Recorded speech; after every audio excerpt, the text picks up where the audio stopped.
আসসালামু আলাইকুম। শুভ বিকাল। আজ 2রা জুলাই 2026। আজকের এই পড়ন্ত বিকালে আমি সরকারি চাকরিজীবীদের বেতন বৃদ্ধি বিষয় প্রসঙ্গে কিছু কথা বলতেছি।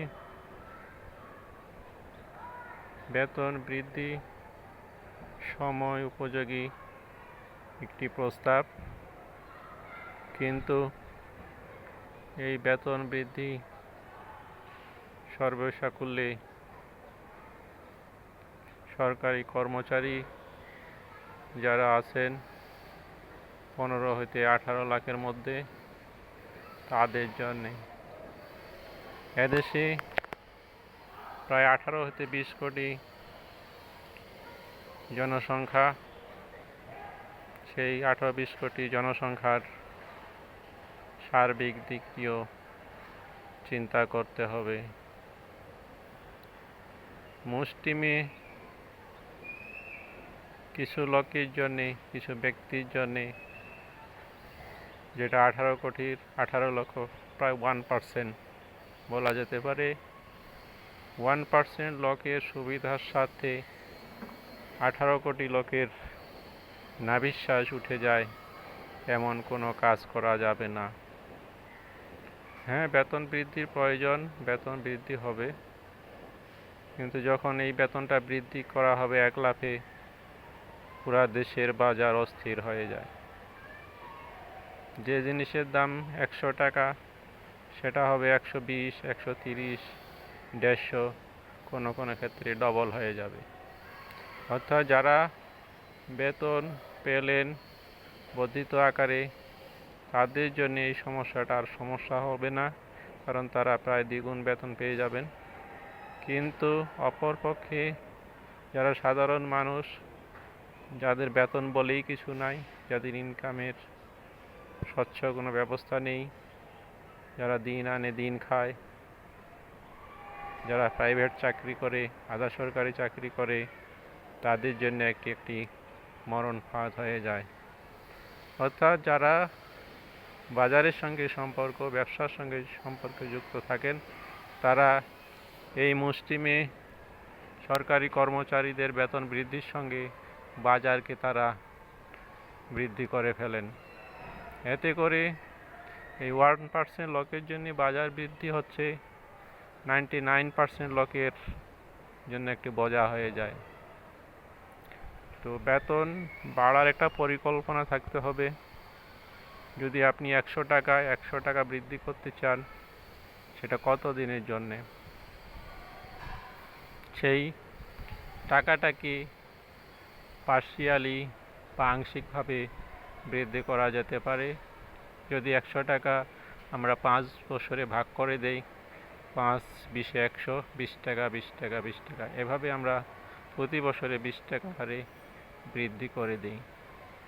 এতে করে বাজারের অস্থিতিশীলতা সৃষ্টি হবে না। স্বাভাবিকভাবে প্রতি বছরে কোনো না কোনো কিছুভাবেই বাজারের দাম বৃদ্ধি পায়, এতে অস্থিরতা বৃদ্ধি পায়। তাহলে এই বাজার বৃদ্ধিতে একটা রেগুলার সিস্টেম আছে, সেই সিস্টেমের সঙ্গে তাল মিলিয়ে সরকারি কর্মচারীদের যে বেতনটা বৃদ্ধি করা হবে, সেটা সমন্বয় করা উচিত। অর্থাৎ একবারে বেতন বৃদ্ধি না করে সেটা একাধিক বছরে ভাগ করে দেওয়া উচিত। সেটা 3 বছর হতে পারে, 4 বছর হতে পারে, 5 বছর হতে পারে।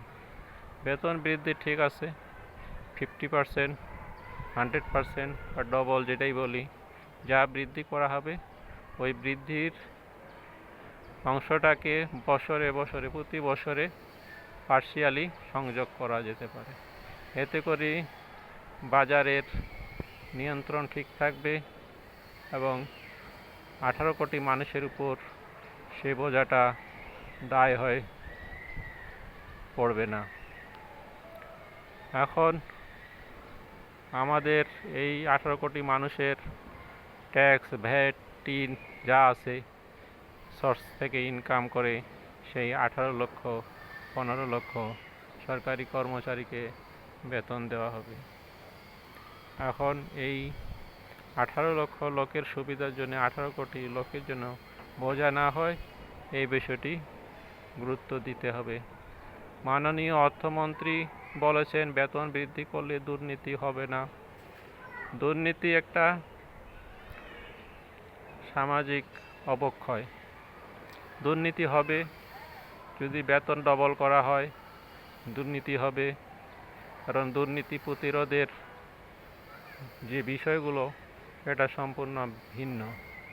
দুর্নীতি প্রতিরোধের ব্যবস্থা থাকতে হবে, শাস্তির ব্যবস্থা থাকতে হবে, আরও অনেক কিছু বিষয় একটি সম্মিলিত ব্যবস্থা থাকতে হবে, তবে দুর্নীতি মুক্ত হবে। বেতন বৃদ্ধিটা দুর্নীতির সঙ্গে সম্পর্কযুক্ত নয়। অতীতেও বেতন বৃদ্ধি করা হয়েছে, দুর্নীতি দমন হয়নি, দুর্নীতি আরও বেড়ে গেছে। অর্থাৎ আপনারা দেখবেন যারা বেতন বৃদ্ধির কথা বলে দুর্নীতি মুক্ত হবে, সেটা সঠিক হবে না। দুর্নীতির সঙ্গে যারা জড়িত তারা তাদের বেতনের সঙ্গে সামঞ্জস্যপূর্ণ নয়। দুর্নীতিবাজ কর্মকর্তা, কর্মচারী, অফিসার, সচিব, উপসচিব, ম্যাজিস্ট্রেট যারাই হোক না কেন, তাদের যে সম্পত্তির পাহাড় সেটা বেতনের সঙ্গে সম্পর্ক নয়। ধরা যাক একজন ডিসি, একজন সচিব 1 লাখ বা 2 লাখ টাকা মাসিক বেতন পান, কিন্তু তাদের সম্পদের পাহাড় শত শত কোটি। ঢাকা শহরে 20, 30, 50টা পর্যন্ত ফ্ল্যাট, গ্রামে গঞ্জে বিঘায় বিঘায় জমি, দেশের বাইরে সম্পদ। তো সব মিলাইয়া বেতনের সঙ্গে এই দুর্নীতির কোনো সম্পর্ক নাই। যারা দুর্নীতি করবে তারা বেতন বৃদ্ধি করলেও করবে, বৃদ্ধি না করলেও করবে। অর্থাৎ বেতন বৃদ্ধি করে দুর্নীতি দমন করা যাবে এরকম চিন্তাভাবনা করা ঠিক নয়। এটি অর্থমন্ত্রীর একটি ভুল চিন্তাভাবনা।